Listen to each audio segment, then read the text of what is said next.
Okay, go ahead. Thank you. Welcome all to the October 28th, 2025, 6 p.m. Citizen Police Review Board meeting. The agenda is posted for everybody. So without further ado, I'm going to call us to order. And I believe that everybody but two are missing at this point, correct, Beth? Greg and Ray. Mr. Robinson. They're in the And- audience. I'm promoting him to panelist. Oh, good. Okay. And Mr. Kotler's out there. I just tried to promote them both. Okay, cool. So we have a full, all board members tonight. Yes. All righty. So the first bit of a business is the approval of the 9/23 minutes. So if I can have a motion, I'll make a motion. thank you. I'll second. Any discussion, changes, or additions to the board minutes? Hearing none. All in favor? Aye. Right. Opposed? The approval of the minutes has been recorded. All right, so right now the agenda is that we're going to hear from our executive director, and then we have some business to do, some new business, and then we have case review. So Beth, further ado, you have a report for us? Thank you, Madam Chair. Good evening, members. It's nice to have everybody in the house, even though we're in our own houses. Our intake thus far this year is 204 complaints or calls for service. We'll be coming up close to what we had last year. And I'm sorry, I can't tell you. Michelle, do you recall off the top of your head what our closing was last year? It was I want to say 226, somewhere around there. Yeah, 220 something. So with 2 months left, we'll probably come close to that. And that's been the last 2-3 years where we've been around that 220 number. This year, since last we were together, there was a Citizen Police Academy class that we participated in. The Zone 4 Public Safety Council, which is a meeting that our community liaison attends regularly. She goes to all the Zone Public Safety Council meetings. But I joined her on this one. It was a special meeting related to the disbanding of the co-response unit. Some of you may be aware of that. It did get some media coverage. There was some controversy around it. The co-response team that was disbanded was a model where social workers or clinicians were riding with police officers in the same vehicle and responding to calls. And actually they were almost supplementing the on-duty officers. I think they responded to over 2,300 calls from just January through September. And over 2,000 of those, they were directly summoned to a scene. But otherwise, they seem to be supplementing the patrol because, as we all know, we're a little short-staffed in the police department. So they changed that model to move towards what they're referring to as a crisis response team model. And they have 2 social workers or clinicians staffing their own vehicle, and they're stationed at each of the zones. They are apparently responding to calls on their own. They're not accompanying police officers. And I had some discussion with the city's chief operating officer, Lisa Frank, and public safety director and Camilla, and Caitlin Zeke, I believe is her last name. And about how did we get to that? Why was it changed up? And what's the benefit that they're anticipating from changing the model? And I invited them to come this evening so that they could tell you, their perspective on it and why it was appropriate to change the model, or that they believed it was so.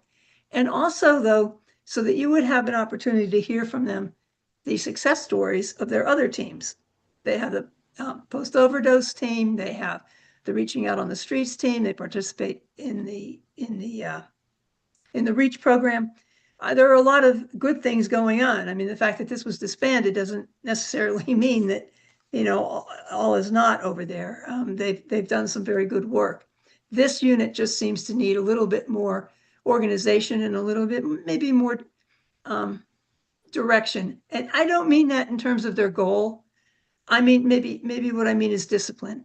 That their approach become a little bit more disciplined. They tried to do an awful lot in a very short period of time.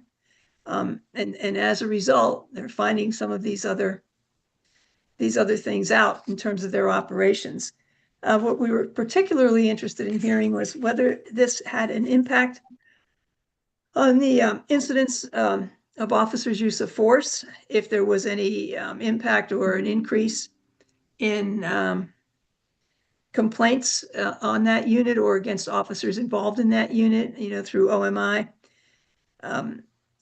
Whether there was any continuation of any kind of this co-response, were these social workers being deployed to support EMS or fire? Is there any kind of a relationship there that's ongoing, even though this thing with the police seems to have been significantly changed? I don't see that those folks are here.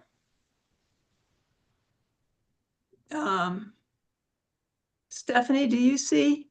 There's Any- somebody named community member. I'm not sure who that is, and iPhone guest.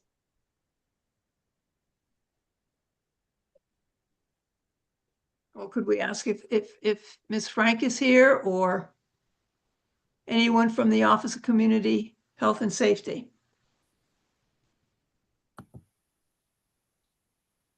Welcome, Ray. Hello. Sorry for the tech issues. I was on my phone initially. No worries. Hey, Raymond. Do we have anyone from the Office of Community Health and Safety? I don't see anybody here with that title on our, No, well, if they should arrive later in this meeting, Madam Chair, I would ask leave to invite them to speak and engage with Sure. you. Sure. It's really very valuable information. And the thing, this unit was a very significant influence on creating a positive relationship between the community and the police. When it was suddenly disbanded, we heard from people that were extraordinarily disappointed, and I know the officers were disappointed. There was also some issue, I think that the timing of it was very unfortunate because the union they have picks, which means that the officers are able to claim their duty location and their shift and that sort of thing for the next year. And there's a certain percentage of officers based on seniority that they have like a preview. They get to pick first, and then it goes out to the general officers. That closed, I think, the day of or the day before for those senior officers who were in the co-response unit. So they missed that opportunity to benefit from their seniority and make their picks for next year because that was closed. So they had to go into the general pick process, which means there were certain duty locations and times that they were no longer able to choose and to select because because it was closed when this happened. And the unit disbanded, so it doesn't exist. So anything that had anything to do with the co-response unit it just disappeared, gone. And it was unfortunate. Some public safety council members across the city were very disappointed because it was something that was working and the police were buying into it. Yeah, I mean, you're talking in the city of Pittsburgh, almost 20 years of an effort to create a cogent crisis response model that would be supportive of people in need, the vulnerable, as well as the officers who need the support to deal with circumstances that they are neither competent, trained, nor interested in solving for people. It's just too bad that happened. I don't know what's working now. Again, I wish that they had come tonight, but I don't know this new model. What I understand is that the social workers now are using their own vehicle. They're listening to the radio, and they're self-dispatching. They're going to calls that they think they might be able to provide some assistance. That's good. That's well intended, but it can also present an officer safety issue. It can make a more commotion at a scene that is safe. There are issues around that. And so that's why having an approach thoroughly mapped out and understood how we're going to go about doing it is, you know, it's the better way to go. But that's not to Ray take has- away from yeah, some of Ray- the other work. Yes? Ray has a question. Hey, how you doing, everybody? I attended the Zone 5 Public Safety Council and heard the presentation as well. I also know, as you mentioned, that at least some portion of the officers were supportive of the program. What I was unable to determine was whether the union officially was supportive, if they took a position one way or the other. I didn't know about this timing issue that you talked about with that's why I'm asking that did that play a role in this? Did the union's position have a role in, if not the disbanding or not, but the timing of it? So I don't know if you know any of that, and I can also share some of what was presented at the meeting that I was at, because I don't think I heard you say what I heard them say at the meeting I was at. Well, that'd be terrific, Mr. Robinson. The timing issue I'll respond to. From what I understand, no, I don't think it had anything to do with the union or the union's position on that unit. No, I think it was something entirely different. Okay. And do you know if the union had an official position? Not that I'm aware of. Okay. All right. So yeah, I guess I can share a little bit of the insight that I took from it.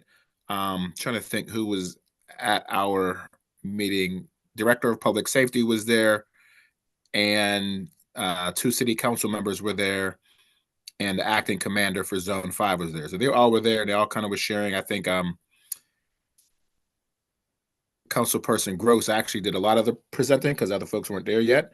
But the takeaway I got was it was about basically efficiency and the use of time.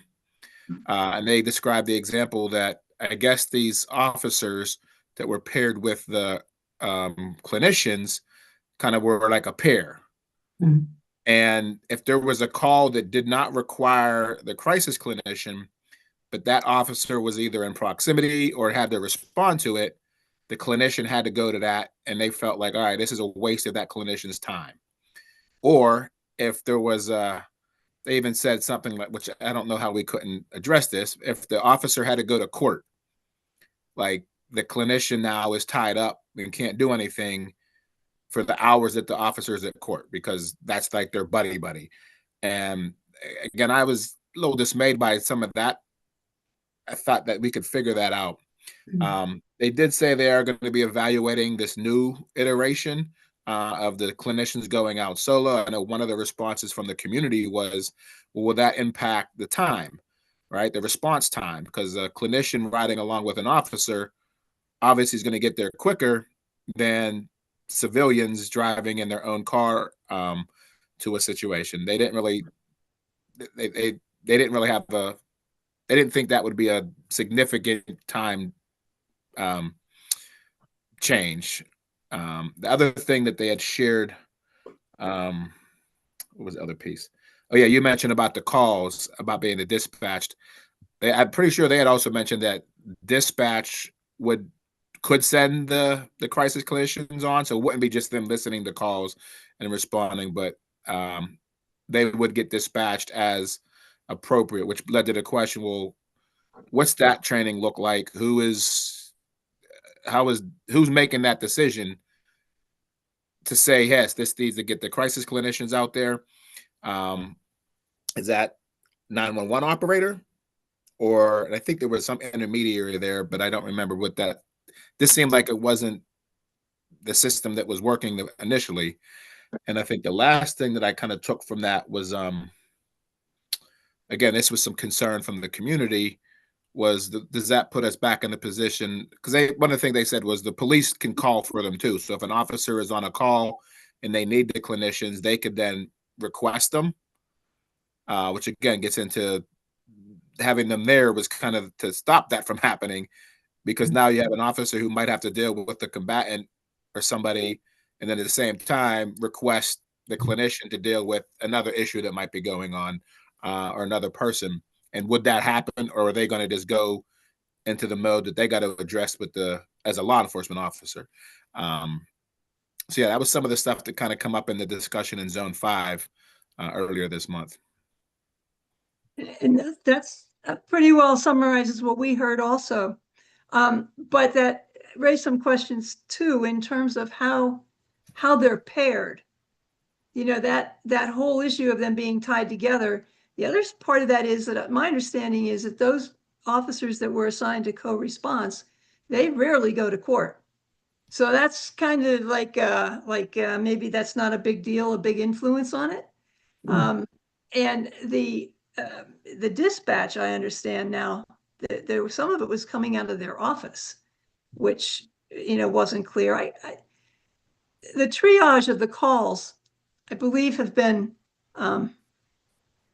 there was a time where there was 911 may have been dispatching or calling for a co-response team, but my sense of it is that has diminished, that they're just not doing that anymore. Well, they're not, because the unit is gone, but up until the time that the unit was starting to fall off in terms of being dispatched by 911. And yes, the officers could call, but I think what we're seeing too is that they were being used as a force multiplier, because we're so short. If that co-response is near something and there's a call for an incident, it may not be because it was appropriate for a co-response that they needed some civilian clinician to come in to help, but more that it's just a police call and there are not enough officers to respond. And here's an officer, he or she will come, and the co-responder just happens to be with them.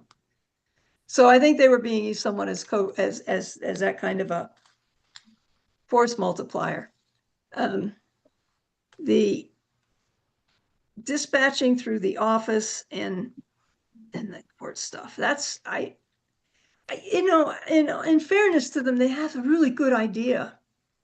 And the officers have been, they were excellent from everything I've ever heard about this co-response unit.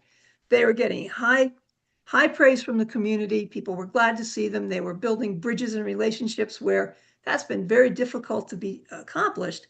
But there seems that there's some other underlying issue here that may or may not have anything to do with the practice of the co-response stuff.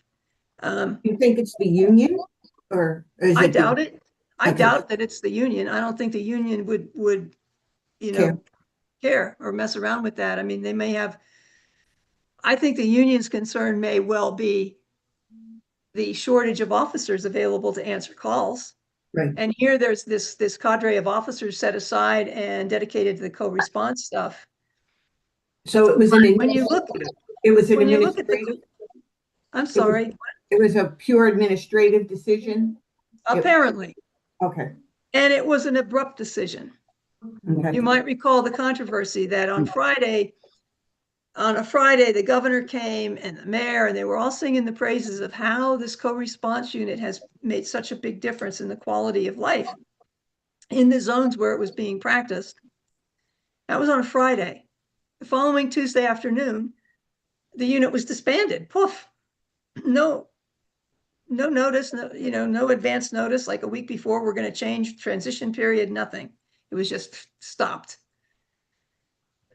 So there's got to be more to it. The impact of it, though, is so unfortunate, because it highlighted a part of community life that has been given short shrift for years and years and years. And here we finally had people who were dedicated to it. They're going to make it work.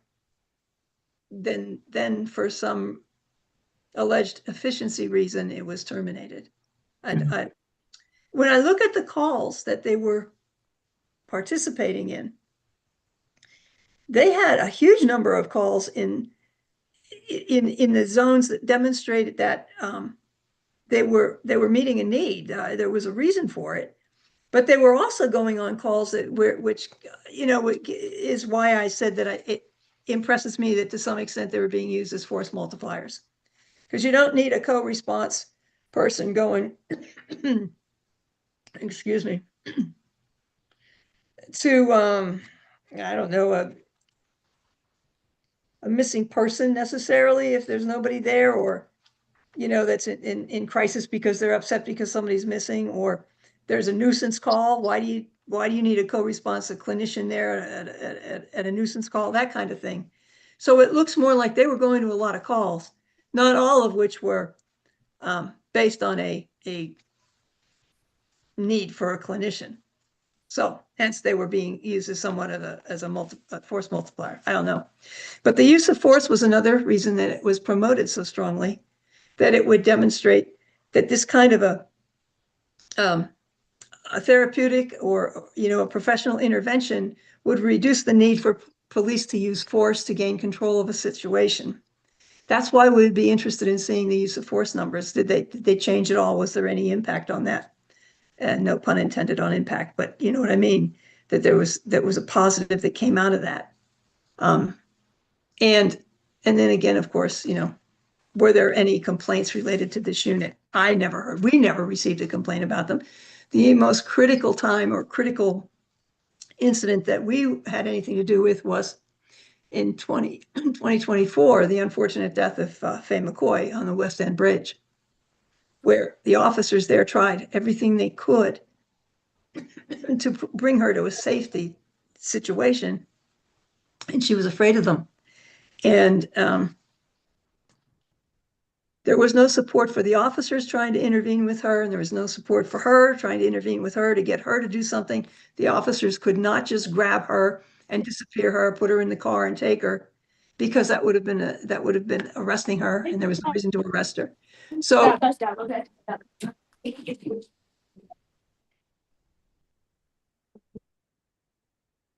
hello? I see the same bus. Who's? I muted them. Okay, thank you. That situation could have been maybe a different outcome if there had a different level of support for not only for our first responding officers, but also for the individual who was in distress. So it is what it is, I guess. And unfortunately, those folks are not here tonight to tell us more about it. And so it is what it is. And we do have to remember, though, that in the next couple of months, there will be a change in administration, and we can presume there will be a change in various approaches, which should probably affect policing as well as any kind of an intervention along the lines of this co-response that was so well received by the community, the police, and was effective. Madam Chair, I don't have anything else. Okay, yeah, we were I'm expecting a guest, so if they still come, just let us know and we'll break it in appropriate action and let them speak if they come. Alrighty. And Madam Chair, I have one other thing. Yes, I wanted to introduce to everybody our newest investigator, Karina Mueller. She's joining us. She comes with a background in litigation support. She has a master's degree in criminology. She has a bachelor's degree in paralegal studies, including research and writing. She's started on yesterday. We have another new investigator starting this coming Monday, the 3rd. And that is Krista Tagan. She will be starting Monday and will be introduced to you at your December meeting. So we are now fully staffed for the first time ever. congratulations and welcome to our newest employees. We're looking forward to that writing too, I would think. You bet. Thank you. I have a quick question for Beth. Yes. You had mentioned a couple of numbers at the beginning of your discussion on the co-response unit. You said they were summoned to over 2,000 calls directly. Yes. Do you know, is that this year alone? Yes. Okay, this year alone. Do That's you have from January through September of this year. Okay. Do we have an idea of a ballpark number of total calls responded to in that time? You mean like the total calls for service for that 9-month period? Yes. I do not, but I could find that out for you. I'm interested to know what percent of these calls over that period of time required a co-response unit. Okay. Yeah, that number could tell a lot. And also out of those, with the 2000, when I say again, that whole notion of them being perhaps used as force multipliers. Boy, that sounds so, but there were 1,227 incidents where the co-responding units were the primary unit on scene. So that's just them doing their co-response work. That's not like going and assist the police. The other officers. That's just for them, that they were needed in those cases, in 1,227 of them. And most of those calls were welfare checks, which is appropriate use of the folks. I can't recall the number of the counselor people that went along. What was that number? Do you remember? How many staff they had? Oh, it varied, but they had one officer and one social worker paired up. Yeah. And it was for every precinct, if you will, right? No, they were expanding. They were initially deployed to 3 zones, and then they were slowly disbanding to the other zones, so that the goal was that this year they would be in all 6 zones, in all 6 police zones. So they were moving towards that before this was stopped, before it was terminated. Okay. But they were predominantly Zone 1, Zone 2, and Zone 5. Those were the 3 zones where they were being rolled out and piloted, for lack of a better term. And then they started to pick up in Zone 3 and Zone 4 and Zone 6. But in that 9-month period, those 3 zones were just starting to be participants in the co-response. And the major zones, though, Zone 1, they responded to 503 calls. Zone 2, well, that's the central business, that's downtown and all, that's 965 calls. And Zone 5 represented 440 of those calls. And as they were expanding into the other zones, I mean, they're very minimal because they were just starting there. Like Zone 3, 12, Zone 4 had 97 calls, and Zone 6 only had 2. Okay. But that's only because they weren't there regularly. They were just starting to do that. Okay. Yeah. Anybody have any other questions? Okay. I hearing do. none. I don't Okay. have I don't have a question. I wanted to make a comment though. As Beth Pitteger had just updated us about what the status is in the city. I do know if Corey O'Connor wins on Tuesday, during the campaign, I heard him speak specifically about embracing this co-response, and so it is a priority of his administration too. So I think if he were to win, that it would continue as well and be expanded. That's That'd be good. great. I mean, if it's effective, why would we? Yeah. So that's great. I'm glad he has that as part of his priorities. Dalen, I think you had your hand up. Is that correct? Mr. Davis? Yeah, just a quick question. Just switching gears for a second. How did the ride-along go? Following up on the ride-along on the south side with the new implementation for trying to get the use. I did not do a ride-along yet. Okay. The ride-along was being arranged with our former employee, and I'm not sure who. I think maybe the commander of Zone 3. And then when he left, those arrangements changed significantly, and I have not gone down there on my own to do the ride-along, and I didn't intend to do a ride-along. I intended to go down there and just observe. I didn't need to be in with the police officer. But I Okay. haven't been there yet. Any other questions?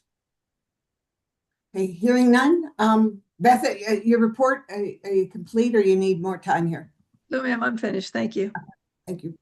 All right, so new business. Again, this is about our solicitor. So we had an agreement on 9/25 via email and from Mr. Davis announcing his intention to pursue a recession of the motion adopted on 9/23, authorizing administrative action to engage current solicitor for an additional 1 to 3 terms. So he brought up some good points. I think everybody got the email. Some people got calls, I think. But anyway, so we are going, we need a motion, actually, to look at that was on the table and then to discuss Mr. Davis's proposal of the contractual terms and conditions of the solicitor. So theoretically, we have to make a motion, someone to look at the first proposal or the first action that we voted on to nullify that or to move to adopt it. So I need a motion. I make a motion. Okay, Terry makes a motion. Second. Discussion? Just for clarity, this is a motion to rescind the prior action? That's correct. Okay. All right, discussion? Okay, all in favor? Aye. I'm sorry. I was muted. I did have discussion to it before we vote. Okay. I just wanted to clarify in your lead up, and I think it was just a twist on terms, but just for clarity's sake, you mentioned you gave an overview or a review of what we did last meeting, but you said 1 to 3 terms, and I just want to make sure it was 1 to 3 years, not Sorry, terms. sir. Yep, years. Right. So any other discussion? So all in favor? Aye. Aye. Aye. Opposed? All right, the ayes have it.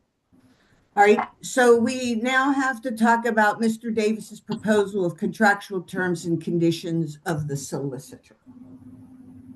All right, so do you want to put your motion on the floor there, Mr. Davis? I do not have it readily available on my computer. 1 second. Do you need me to pull it up? Yes, please, if you can. Sure, just give me a second.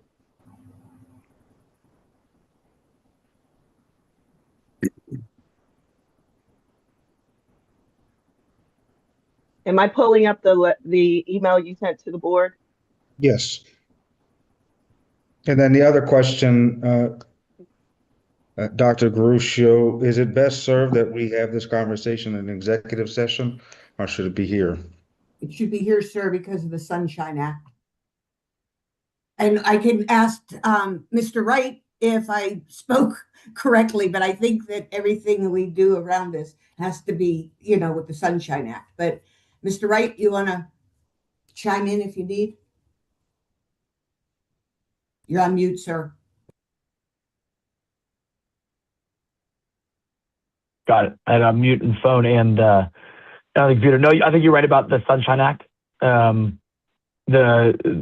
actual language of the Sunshine Act. First of all, is I'm not a public employee as a solicitor. The state ethics has ruled on that. I'm not a public employee, so everything that has to do with me, I think, should be open and public and publicly available to anybody who wants to see or hear it. Thank you. Okay, so we can proceed, Mr. Davis.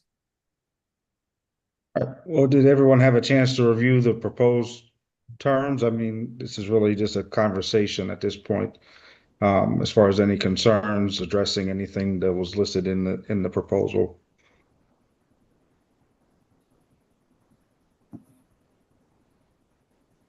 Questions, anybody? Not necessarily a question, but a request. It would be nice if I could see a summary of what changes from the existing contract Mr. Davis's proposal would affect and what exactly those changes were. So that way I can compare the old one to the new one with a summary of what changes Mr. Davis proposes specifically relating to the existing contract. Mr. Davis, can you provide that? I can't provide the legalese if that's what's being requested from Mr. Cotler. I would say it expands upon the definition under the scope of work, as well as for the assignment and continuity of the contract, which would require the approval of the board versus Mr. Cotler. I don't know if you remember when Mr. Ward left, he told us that at least for the continuity, the assignment of the contract, the language was so broad that it did not define as the board being the ultimate person responsible as far as approving the recommended person as far as who the attorney would assign the contract to if they were to leave.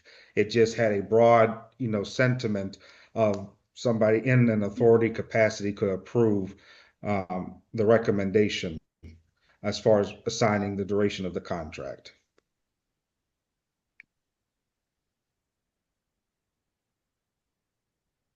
So I'm sorry, were you done? I didn't know if you had a follow-up. I apologize.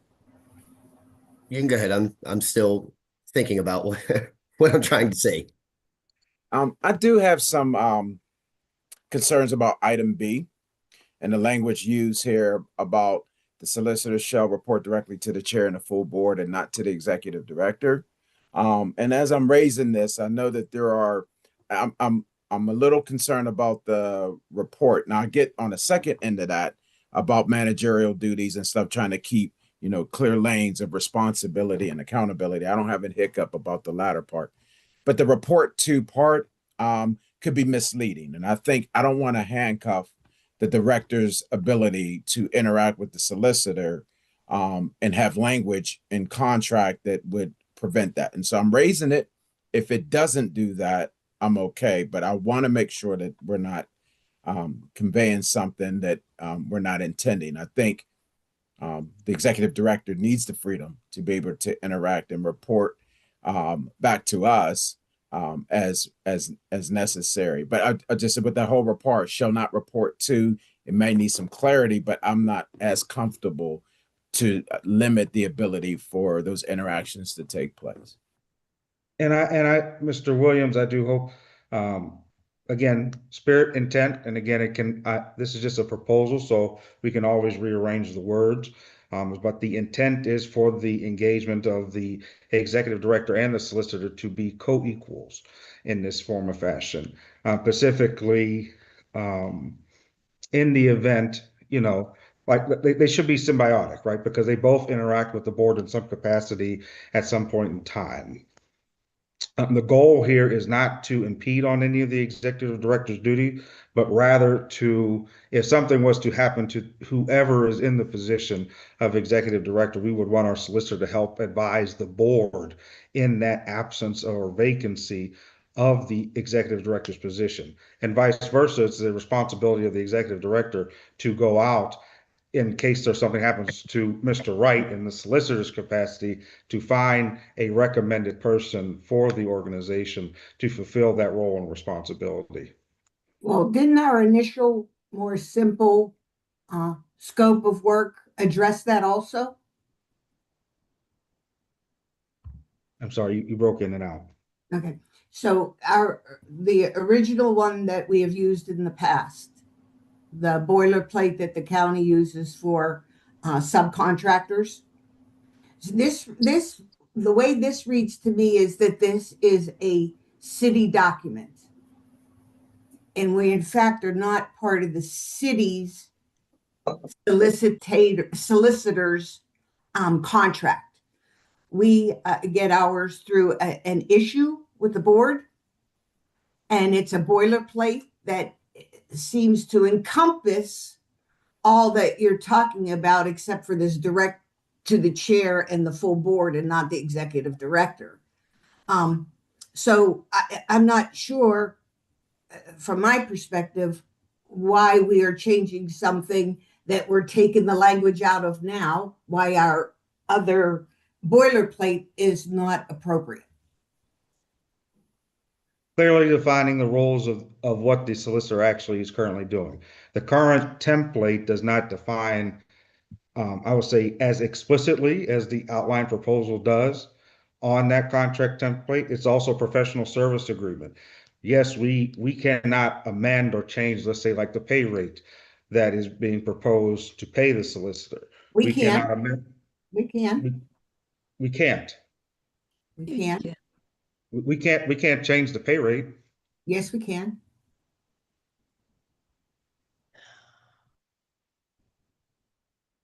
Who? Yeah. We would budget that. We would budget So- it in our budget.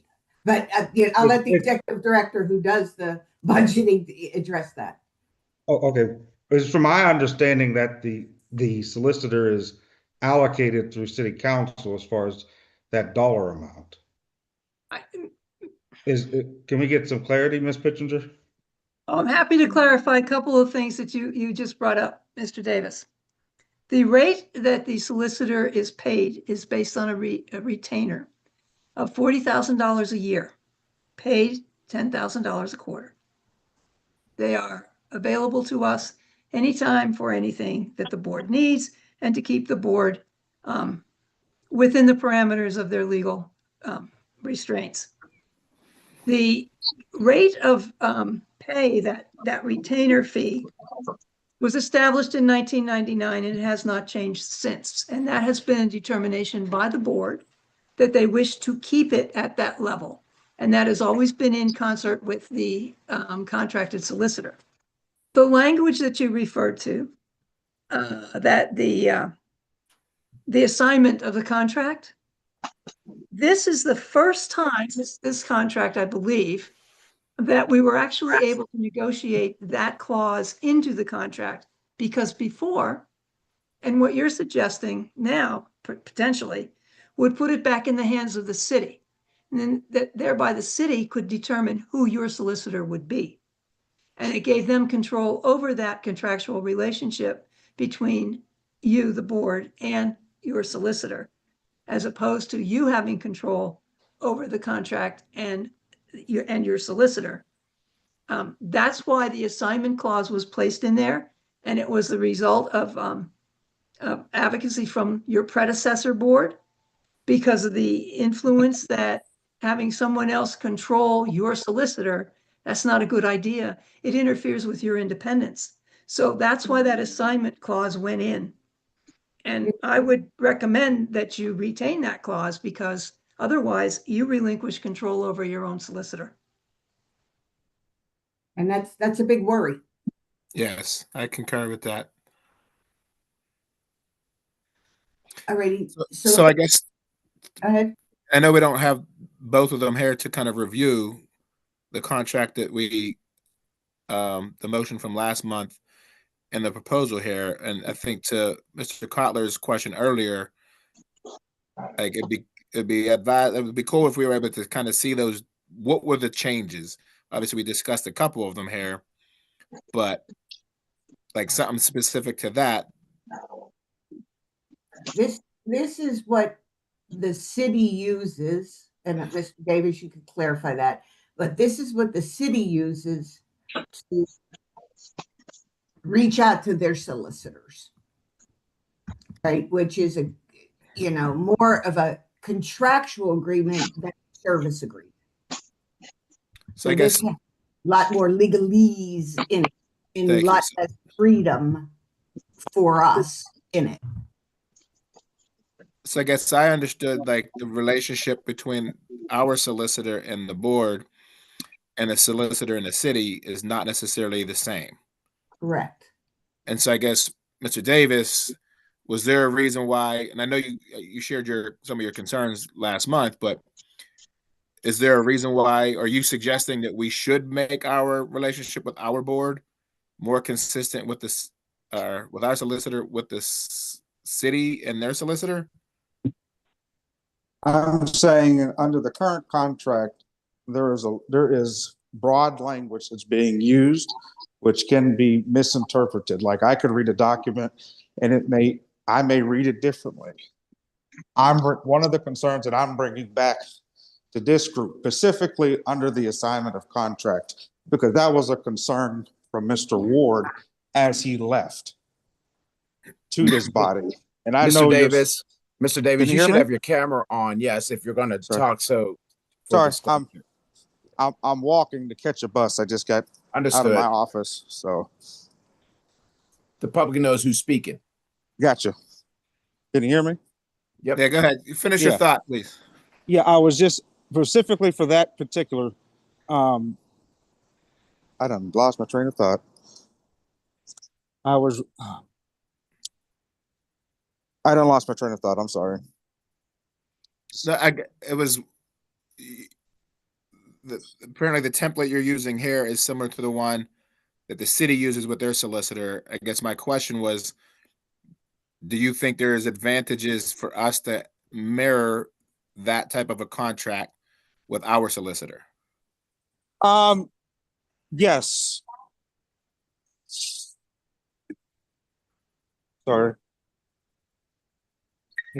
Any other discussion before we vote? Hearing none? Well, I guess, I guess. The concern is that Mr. Ward indicated was because the broad language that was used as far as the current assignment of contract, meaning it did not require our consent. It only required the consent of just the ED or possibly the chair. It did not require it to come back to this body. But this Consent body for works what? as a unit. This body works as a unit. To approve. So if something was to currently happen to Mr. Wright at the moment, let's say he wanted to move on and to assign the contract to a different attorney. Under the current terms of the contract, he could recommend somebody to the executive director. The executive director and Mr. Wright would then send an email to the chair. And right now, it does not require the full board's approval in a motion or a second to approve such a change as far as the continual contractual service under the current contract. The proposal is to define that it would require that it requires board approval as a whole, like we do for everything else when it comes to the complaint process. So that way the language is not broad.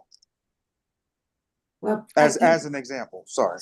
okay, no problem. I think that we need, and again, my opinion is that we need more flexibility than less rigidity. This board has always worked as a unit. And when we brought, that he was recommended, Alex was recommended, we brought it to the board. So, I don't think any of that will change. I just think that if we put too much language in here, it really limits our abilities as an independent board.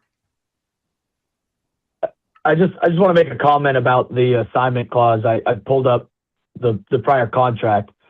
It says the consultant, which is the solicitor, shall not assign this agreement or any right to monies to be paid hereunder without written consent of the CPRB, which is defined as all of you.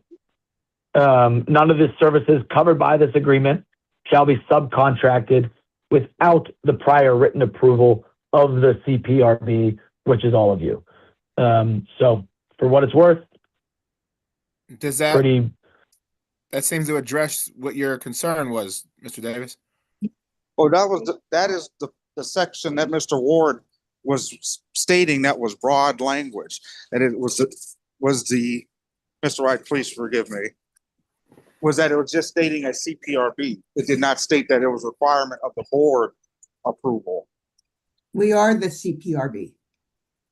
It's defined in the contract. Yes, it's Citizens Police Review Board.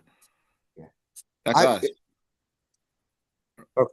So what I can do is I can send you the copy of the video where Mr. Ward expressly showed concern of this particular section. I also don't want to hold up the section as far as the proposal or the rest of the scope of work.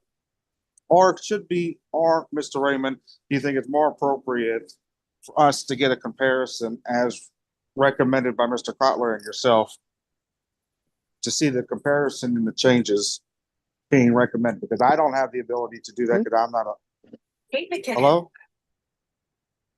I mean, I guess the other concern that I know we were addressing here was the fact that it had not been posted on the agenda last month. And so I guess one of my concerns is could we just motion to adopt what we had last month? First thing in the morning, then can you do it? Take a vote and see where that lands. So that's If there what, wasn't anything other than what you described, that was a significant change. Like I didn't see anything else that, like even that statement, this seems odd that you report directly to the chair and the board. That's interesting wording to me because that seems like you're making that. How is that separate? And then the details about executive director, some of those you say they're not supervisory, but basically that sounds like what a supervisor would likely do.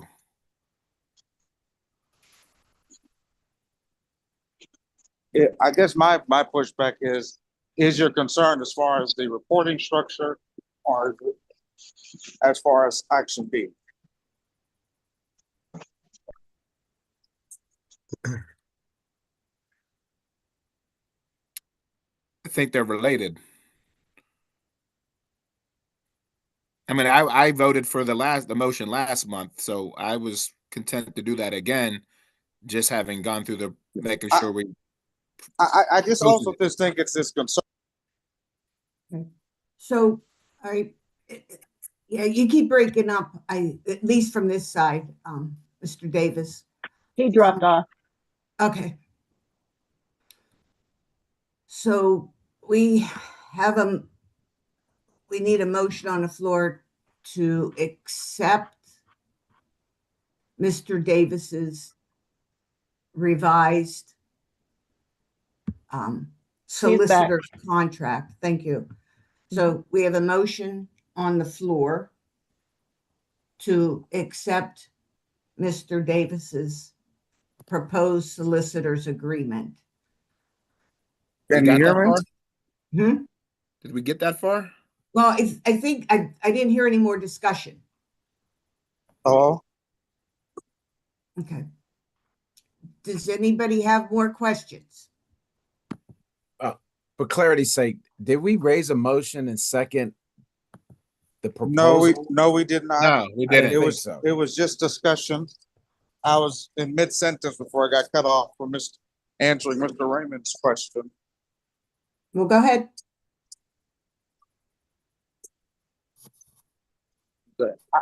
I was stating before I got cut off, I was voting on a contract that we don't even have yet in front of us. I think we all got the email, right?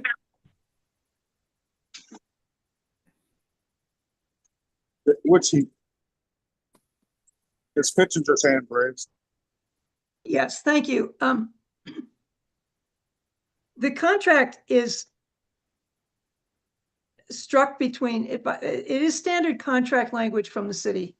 It's what they use for all of these contracts, okay? This is what they put forth.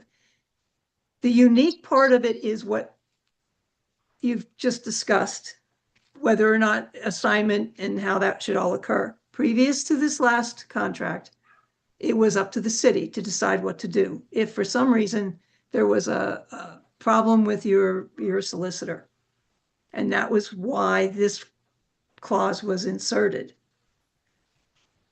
The rest of the language isn't anything that you're going to be able to do anything with. It's established, it's boilerplate, it is what it is. with the exception of that clause, the payment amount, and of course, the attachments, which are, you know, the things that the lawyer has to provide to be certified as eligible to enter into the contract. You do not sign the contract. Only the mayor can bind the city into a contract. We countersign it, the board has countersigned it, to you know, indicate their agreement with it, and the controller signs it to verify that the funds are available to pay the amount stated in the contract. This isn't like a job description. And it sounds like you're trying to establish a job description that doesn't have a place in the contract for the professional services. And I don't know if that helps at all, but we don't, Mr. Wright or, you know, formerly Mr. Ward or any of our former solicitors, they don't write the contract. It's not like they sit down and they negotiate this stuff. It's pretty standardized. And I just wanted to make that, I don't want you to have an expectation that you're going to be able to craft something when you're not going to have that opportunity. Thank you, Madam Chair. Mhm. Any other discussion?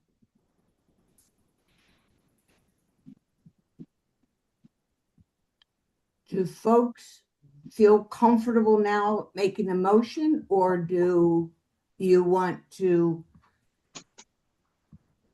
put that on for next business under old business for the vote? I think I we should would put it on ask- for the next. Pardon me? Sorry, go ahead, Dalen. I would say, I would ask, can we table this for final Yes. vote and discussion at the next meeting? So that way Yes. a comparative chart can be created for Mr. Kotler and the rest of the body as far as what the actual changes would be as it relates to the current contract and what is being currently proposed. I'd like to add, I would also like to have a reasoning for each change. For an explanation as to why. Perfect. That could be accommodated. Okay. I don't believe we need a motion for that. We will just add that to the agenda for next month for a vote, after we get all the data that we're able to review. Does that suit the board members? I have a question. Yes. Are we under time constraints with the solicitor? The contract ends December 31st. That's what I thought. Yeah. And given this, and I think it's, for me, I think it's acceptable for a board member to raise these questions. Mr. Dalen's raising the questions for us to wrestle with them. What I'm not comfortable with is hampering or impeding the board's ability to do their function, or the director, or I don't want to impede that as we wrestle through this. And I don't know if this is appropriate to say, but I'm going to say it in full disclosure that I have never in my time being on this board had to navigate such things and seen the solicitor relationship to the board work effectively. I think we can better some things, and I would like to wrestle through these because I do have some other questions, but I don't feel comfortable in this meeting on not at least advancing so we can do the work and not be hampered, but also not dismiss with some of the issues that Mr. Dalen Davis is raising for us to wrestle. So I know that I'm proposing, I'm not making a motion. Would it be acceptable to get us moving forward? And is there a process for us to engage in these matters for future opportunities to make adjustments or whatever? Because we have time constraints on us, and I don't want to keep pushing this down the road and then we be hampered. Thanks, Mr. Williams. And I guess I'm thinking similarly, and our vote was 5. What was the vote last month? Everybody except one. 5 and 1 abstention. And Ms. I mean, Shields didn't vote it. Okay. Yeah, I was gonna say, I thought there was one other one. I guess part of me is make a motion on the prior contract, have the discussion, which could potentially address any of the concerns. Could we make those edits into that contract from last month and then vote today?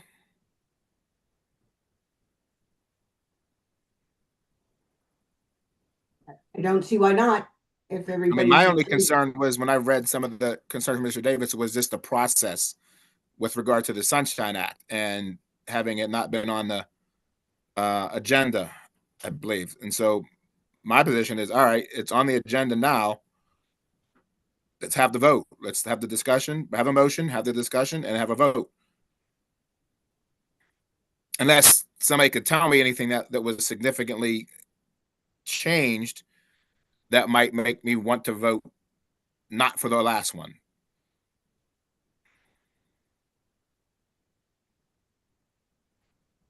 Others?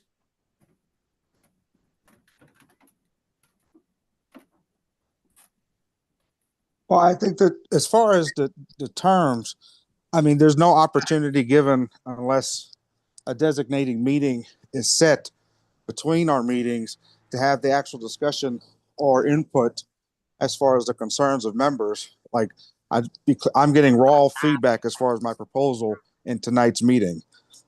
You know, like Mr. Kotler brought up the good point as far as he would have liked to see a side-by-side comparison as far as what is being proposed changing as it would affect the last contract that was voted on last month.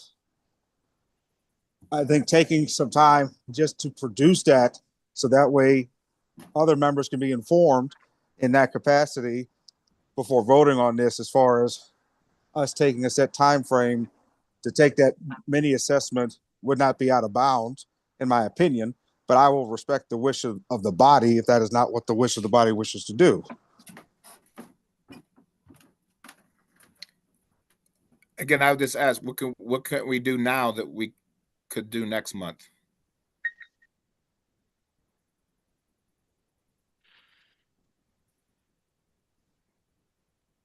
You could vote on, I mean, I guess clear understanding of nothing. I mean, we could vote on it this evening. If that's what you're stating, Mr. mean, have Robin. the I'm discussion. just not understanding, I guess.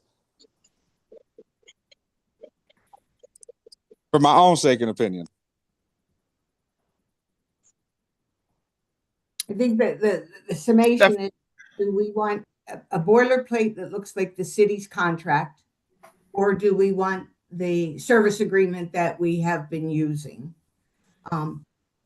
in terms of bringing on a solicitor? So do we want to restrict ourselves? Do we want it to be more open, sort of like our solicitor's agreement proposal? Others? Madam Chair. Mhm. May I offer Sure, something? absolutely. I'm not grasping fully what changes Mr. Davis is talking about, or Mr. Robinson is saying, like the changes that are, I don't know what the changes are that you're considering right now, but I can tell you that as it is today, the contract that we have been operating under, the only changes to that would be the name of the firm, the identification of Mr. Wright, and the dates, and the elimination of any reference to Mr. Ward. Those are the changes that would occur within the contract. That's all. The contract itself, we would be pursuing a waiver, at which point we're already the end of October, and that takes some time to go through the bureaucratic process to be approved and authorized by council. So we could conceivably end up January 1st without a solicitor under contract to you, to us, to the board, through on the city on behalf of the board. So there's a time element, there's a time consideration. And what I've identified as those things, that the variables within that contract, those are the things that would be changed. Thank you. Thank you.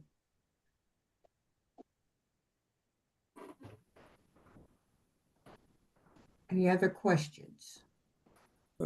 Ms. Pittenger, Sir. do we have in our ability if to schedule meetings in between these monthly meetings? You can schedule meetings as long as you have given proper public notice. So if we was to hold this for a week and have, let's say, a meeting at the end of next week, just to specifically to have the proposed changes listed as far as what would change directly in a side by side, is that something that we have the ability to do? As a board, you may do whatever a quorum of you decide to do. I did just tell you what would be changed. You're looking for things that are not currently in the contract. That is what is contained in your proposal document. Things that refer to relationships that are also, they are what they are now. The solicitor has always reported to the board, to the chair, and to the board as a whole.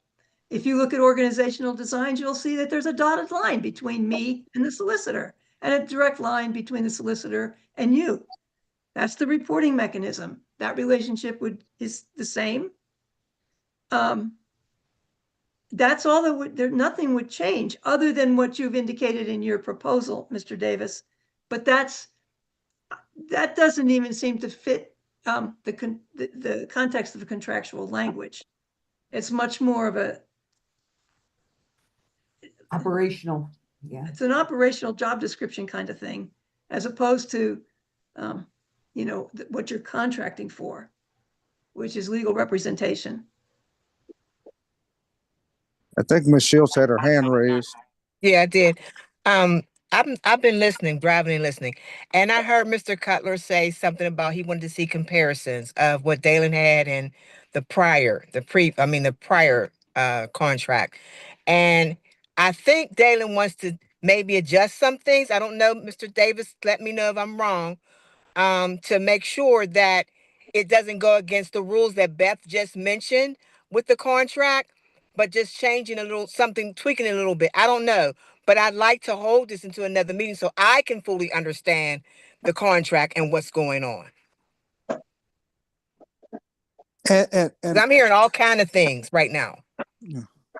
And I'm only saying a week, again, just out of the respect for the comments that Mr. Williams raised, as far as not wanting to impede on any particular timeline, but also respecting the proposal as far as providing more context or information for a member to be able to make an informed decision and not a rushed decision, if that is acceptable by the majority.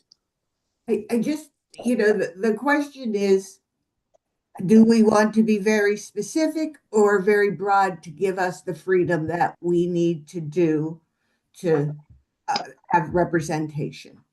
I think that's what I'm hearing everybody say, is that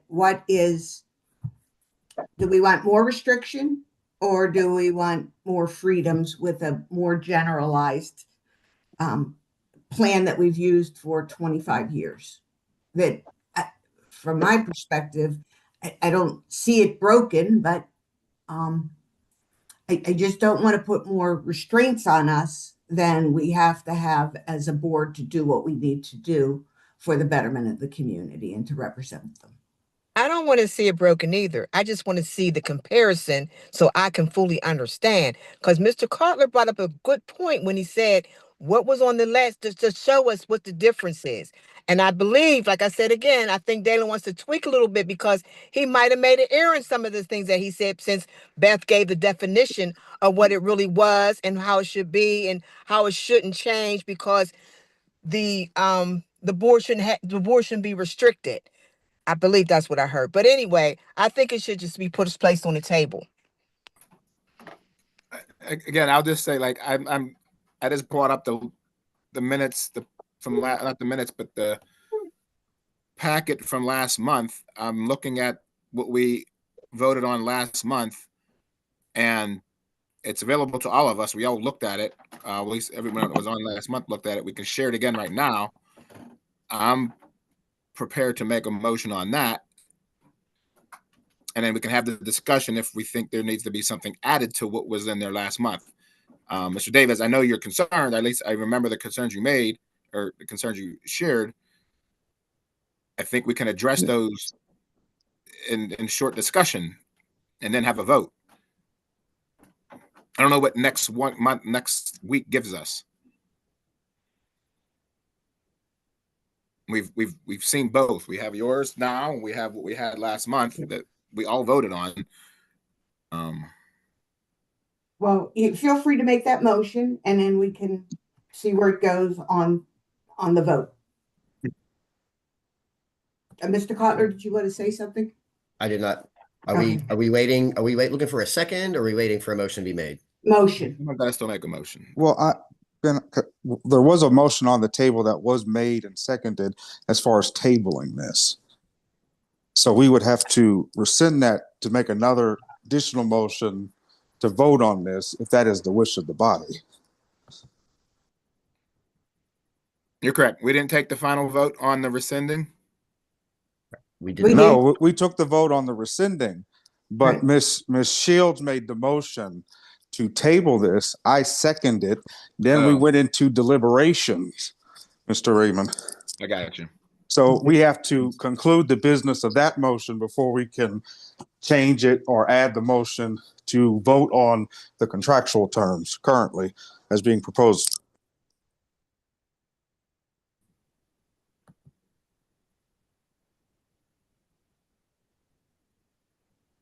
I honestly don't remember a motion Yeah, me either. and I a don't. second for a table. Yeah, I don't remember that.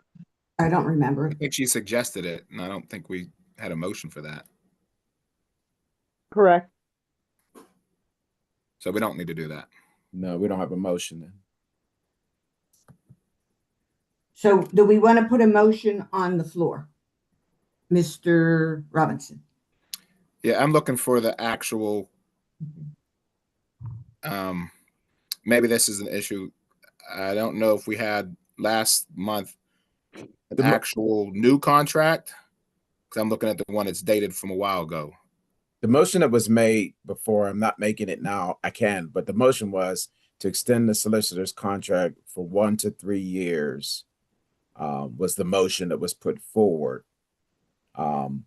And that's what we voted on. And Mr. Davis then raised the issue that it wasn't an agenda item, which brought it to this, that we had to announce it, brings us to this point. So I think that's where you're at, Mr. Robinson, is that. Thank you very much. Yes, I'll make the motion to, as stated last month, to extend the current contract for 1 to 3 years I'll with second. our solicitor. Discussion?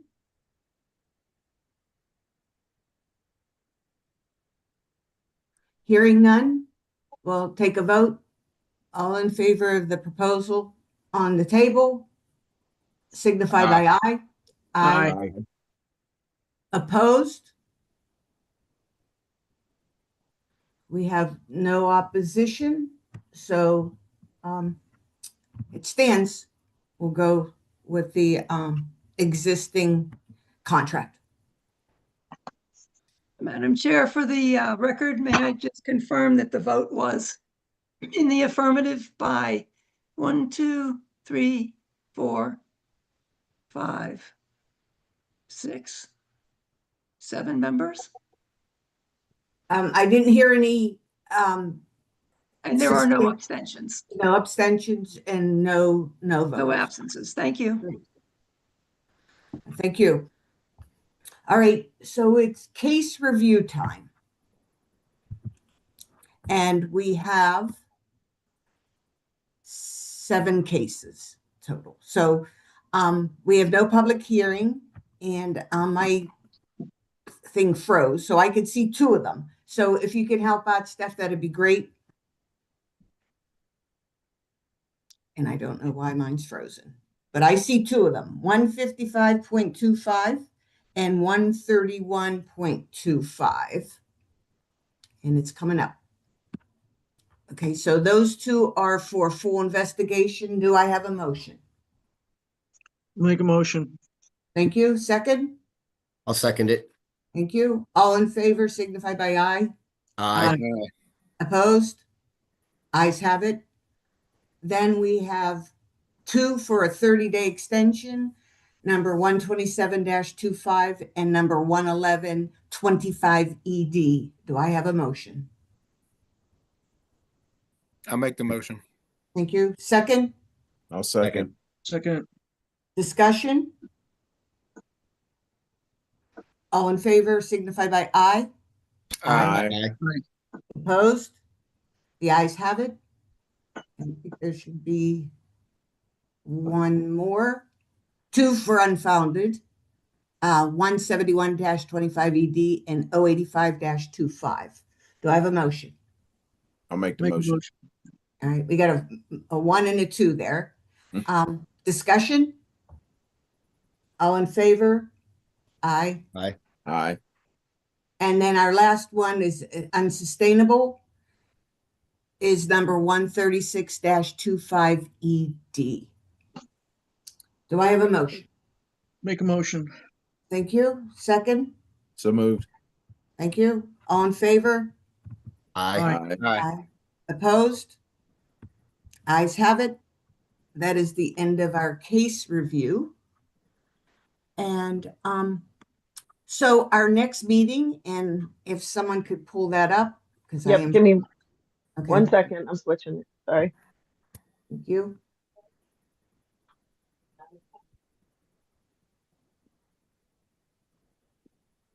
One second. No worries.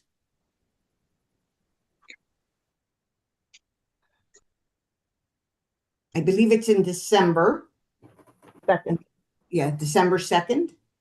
And I believe it is also a virtual meeting. Yes. Okay. Giving Tuesday. I'm sorry. Yes, it's Tuesday, December 2nd, Zoom.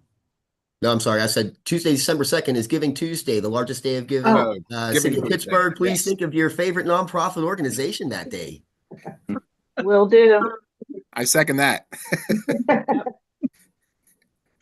All right, if there's no other business, do I have a motion to adjourn?